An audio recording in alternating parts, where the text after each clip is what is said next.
dal leen ak jàmm ñu xëy taaxaan yéene kaay xëyandoo yéene kaay yëpp naka la ñu xëyee tribunal ni ki démb ñoom la ñu xëyee naka seen xët bu njëkk tàmbaleeg Sud Quotidien moom nag dikk na ci procès diffamation ci mbirum 29 milliards Prodac nag verdict de l'apaisement la ko yéene kaay bi tuddee maanaam verdict boo xamante ni ci dafa dalal xel yi maanaam rek Ousmane Sonko nag ñaari weer yoo xamante ni ci du ko dal dee tëdd ak ñaari téeméeri millions yoo xamante ni ci da ko war a fay Mame Mbaye Niang loolee la ko yoon dal dee daan ni ki démb Sonko nag condamné mais toujours éligible yéene kaay bi di Vox Populi moo ni dikkee maanaam lañ doon xalaat amul nag moom Sonko nag ay droit maanaam ak yelleefam ci wàllum politique nag ba saa si tembe moo ngi wéy di ko ngànnaayoo ndax loolee ñu daan ko naka terewul naka moom Sonko mu laaj li nga xamante ni si moo di baatu réew mi ngir jiite réew mi naka moom Sonko ci atum 2024 non satisfait parquet bi moom interjecté na li nga xamante ni si moo di ab appel ndax jàpp na ne la ñu daan Ousmane Sonko dafa ndawte loolee waroon na ko mën a ëpp Walfadjri yéene kaay dikkaat ci projet en diffamation boobee dina lii lépp naka fi ñu jaar yëpp naka ngir rek mujjee fii lii kay du dara Sonko ñu condamné ko waaye bu saa si tembe moo ngi wéy rek di mën a laaj baatu réew mi Mame Mbaye Niang ne naka fi ñu toon yi naka dina defub appel ndax la ñu daan Sonko dalul xelam doyut ko nag verdict d'apaisement la ko yéene kaay bi xëy fësalaatee moom Walfadjri yéene kaay bu ñu sukkandikoo ci maître Olivier Sur mi doon layel naka ki nga xamante ni moo di Mame Mbaye Niang pourquoi Branco a été refoulé maanaam Branco avocat Ousmane Sonko boobee di ko naka ca France naka ñëw si réewum Sénégal ñu daal di koy refoulaate France ana lan moo tax ñu refoulé ko yéene kaay bi xëy na si ubbi am xët wu yaatu Dakar naka ville morte maanaam Dakar ni ki démb naka daanaka dara yëngatuwul activité économique yi yëpp dal dee salfaañoo ndax projet boobee nga xamante ni moo doon dox ci diggante Ousmane Sonko ak Mame Mbaye Niang Mame Mbaye Niang Ousmane Sonko seenum nataal naka moo xëy fës naka si xëtam bu njëkk ci yor léegi naka mascarade dëgg naka mooy lii naka Ousmane Sonko ak Mame Mbaye Niang ndax la ñu dund yëpp naka Le Quotidien yéene kaay di ko feelu ne gannaaw procès Mame Mbaye Niang Ousmane Sonko boobee Sonko naka toujours en sursis bu saa si tem bi naka ñu ngi ngàcc ci ndoddam li nga xamante ni si moo daan boobee yéene kaay bi naka di ko fàtte ni ñaari weer ak sursis boo xamante ni si moom lañ ko dalgee daan moom leaderu Pastef boobi waaye bu saa si tem bi naka ay droit civique am politique am moo ngi ko wéy di ngànnaayoo mbirum Adji Sarr naka beneen menace boo xamante ni si moo ngi yoot Ousmane Sonko lu mu ci doon lu ne avocat moomee di maître Branco naka ñu expliqué ko naka ab poste la dal dee def rek jëmale ko si Macky Sall loolee tax naka ñu dal dee jàpp naka kookee naka appel à insurrection la dal dee def tax nag ñu dal di koy dàq parquet moom interjecté na ab appel gi rek ñu xoolaat boobu le verdict ndax jàpp na ne fi ñu toll nii doyul verdict boobee nag enquête yéene kaay ci la xëy nee na juge bi nag dal dinaa dagg pouvoir bi nag en deux ñaar la ko dal dee xaaj nag mu nekk verdict d'apaisement boo xamante ñu bëri dañ ko def ngir rek dalal xel yi waaye itam fexe rek ba indiwaat réew mi ci jàmm ci biir yéene kaay bi di enquête naka maître Ciré Clédor Ly naka di avocat Ousmane Sonko moo ngi àddu nee na li ñu gis ci nag Sénégal bu xool ci justice bi maanaam justice boo xamante ni mu ne si nañ koo méngale ak ganaar gu dof dafay tërëf ndax amul den loo xamante ni si moo ngi koy doxal mu jaar ci yoon Les Échos yéene kaay dikkaat ci loolee te xam ne naka Ousmane Sonko moom bi nga xamante ni si dañ ko daan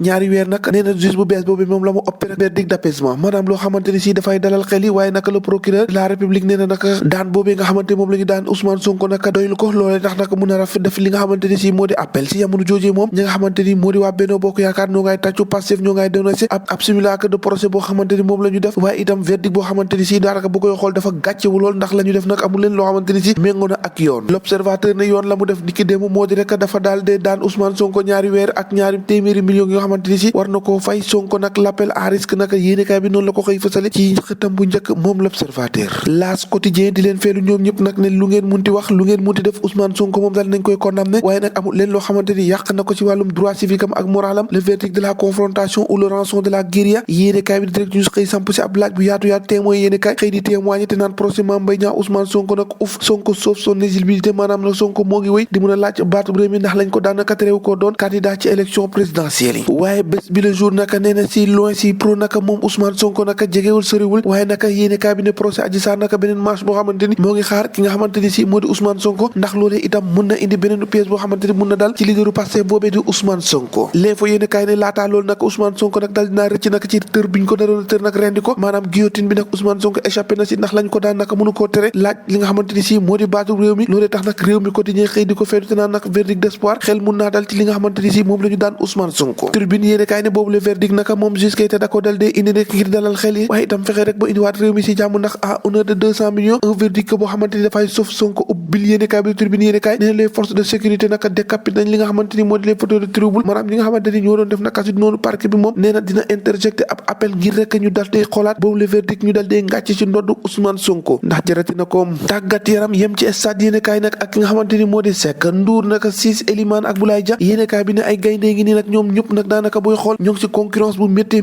ngir rek fexe rek ba def seenu place ci li nga xamante ni moo di équipe nationale jar na ko de gaynde Njaay Mbara waay wax ci làmb ak suñu làmb yéene kaay mi dikkaat nag ci Ama Baldé ak Boy Niang nga xamante ni si jamono ji nag ñoo ngi seenu yoon loolee tax nag yéene kaay bi ne nag Modou Lo nag fi mu ne nii ab célébé yoon dëgg la am ndax ñaari mbër yooyu nga xamante ni ci ñoo ngi tàmbalee dikk yéeg ca ko moo di Ama Baldé ak Boy Niang cay làmb ji léegi mu sàjjaat lu mu ci doon ne nag ñoo ko déggandoo jaageen jëf ba ëllëg